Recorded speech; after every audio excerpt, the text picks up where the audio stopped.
Si Sir Ricky sa makabilang buhay na. What is your first reaction when you heard na wala na si Sir Ricky? Siyempre, katulad ng lahat, nakakabigla yung balita.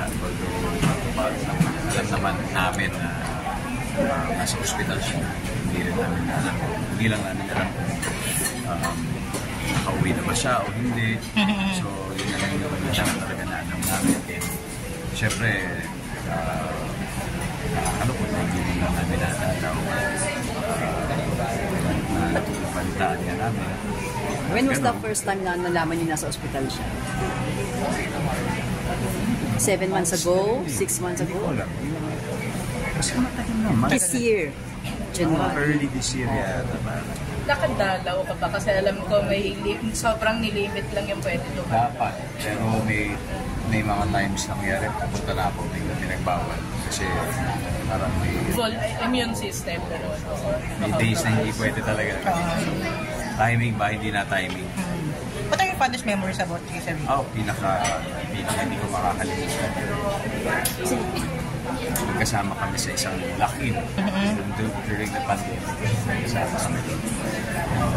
Mas nakilala ko talaga siya. Although matagal ko na siya nakakatrabaho, Jezebel, in several teleseries. Pero ito talaga yung, siyempre pag lock-in, di ba? Parang nakakapag-banding talaga kayo ng asin-sina. Yung gusto talaga siya mas nakilala, mas na-appreciate, hindi bilang isang co-actor, kundi bilang isang human being na talagang tinitingala. Ano yung mga pag-uusapan niyo nun? Ano yung mga pag-uusapan niyo? Anything about life, adobo recipe, ano ba yung masarap na kape, mga ganun bagay lang. Always good vibes si Tito Ricky. Ano naman yung kanyang chinito smile, talagang innate sa kanya. And he brings such positive vibes to every room that he steps in. Grabe yung presence niya sa kanyang bawat performance, sa kanyang pablado man yan sa harap ng TV o kahit sa likod ng camera, iba talaga yung kanyang energy na ibinibigay sa lahat ng tao. Kaya hindi namin malilimutan siya. May mga naalala ka bang payo niya sa'yo when it comes to life and when it comes to work or... Mahirap siguro makakuha ng isang salita lang na payo niya. Kasi I think he lived by example. Yes. Kung ano yung buhay niya, kung ano yung mga ginagawa niya, paano siya makitungo sa tao. Yun yung forever natatatak sa'yo more than words.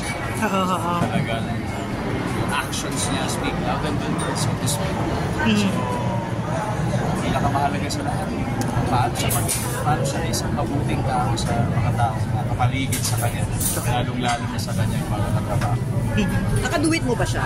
Ay, nako. Mahilig siya kumante, hindi ba siya mahilig sa madala ng mahilig? Alam nyo, nung nagsisimula ako, yun yung una kong memory sa kanya. Kasi whenever I would attend mga parties of the industry, parati ko nakikita si Ricky daw. Sa stage na may hawak. Not once, siguro mga 3 beses. May kumanta kasi. Pero hindi ka tinawag para mag-duet mo? Hindi kasi parati ako nasa likod. Tsaka hindi, mahihain. Hindi ko kakayanin yun. Tsaka hindi pa kami magkakilala. As in from afar, I already knew na parang this guy really is something whenever he's on stage because he exudes that type of presence nga and good vibes sa kahit anong entablado. So sabi ko balang araw, sana makatrabaho ko sa nagkatotoo.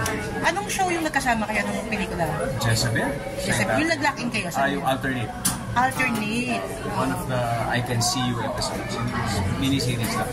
Dong, anong reaction mo na sa nangyayari sa industriya? Kasunod-sunod yung pagkawala. Parang may something ba o ano? Wala bang planong? Nakakalungkot na sunod-sunod talaga yung pagpanaw ng ating mga iniidolo ng mga tao. Grabe yung contribution sa industriya. Pag yung meron tayo ngayon. Yung laking mukha nito ay dahil din sa kanila, sa kanila napakagara, napakahusay na contribution sa kultura. Dong, can you take us back sa first time na nakilala mo siya? First time.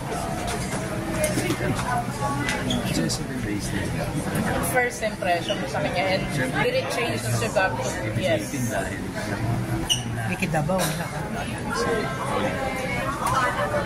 Napakagaling, di ba? Pero talagang siya pa yung magpapangal ko sa'yo. Sabihin sa'yo relax, bigyan ka ng tips. Siyempre at the same time, madadala ka dahil napakahusay niya. So, miss ko talaga siya. Dong last ko na lang, bilang dating presidente o presidente ko pa rin ng Actors Guild. President per head. Aktor, ng aktor. Actors Guild. Ang magkaiba yung actor tsaka yung Actors Guild. So, just the same actor. Si Isa po kasi. Okay. So, being one of the officials sa movie industry, anong may plano ba kayong gawin para man lang at least parang matigil yung ganitong pangyayari? Kasi I remember man ng Eden, nung namubuhayan, agad-agad nagpapatawag yan ng National Court para sa movie industry, magpapamisa. Yung ganitong mga Magpapamas. pagkawala ng mga kasama natin sa show. Hindi naman wala naman po sa kapangyarihan natin. Do you plan to mass or whatsoever? Magagawa dyan. Pero one thing is for sure, at least in our organization, siyempre, factor ang health sa lahat naman. We will definitely be more proactive pagdating sa pag-alaga ng kalusugan. That's why we will be investing heavily sa ating mga programa pangkalusugan. Halimbawa sa pag-i-ensure na every year talaga meron talaga tayo.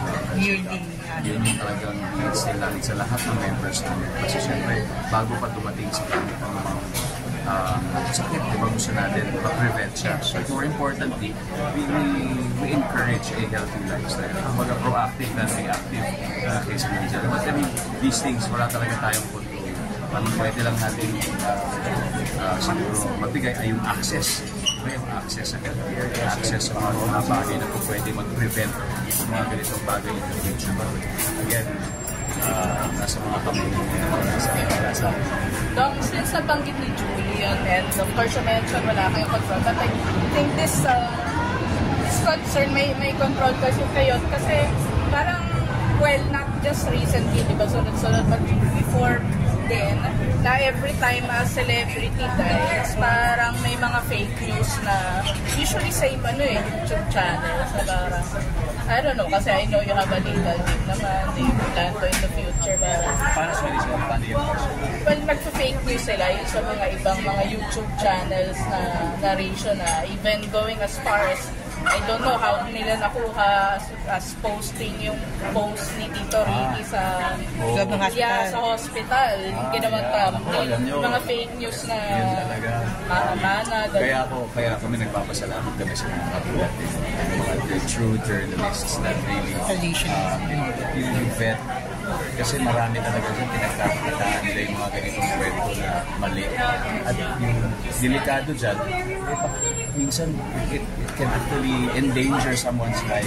Pwede makasira ng buhay. Diba? Hindi natin naiisip yung nararamdaman ng mga ginagawa nilang kwento. Pero dahil para sa mga yan yung kanilang buhay. Yung mali.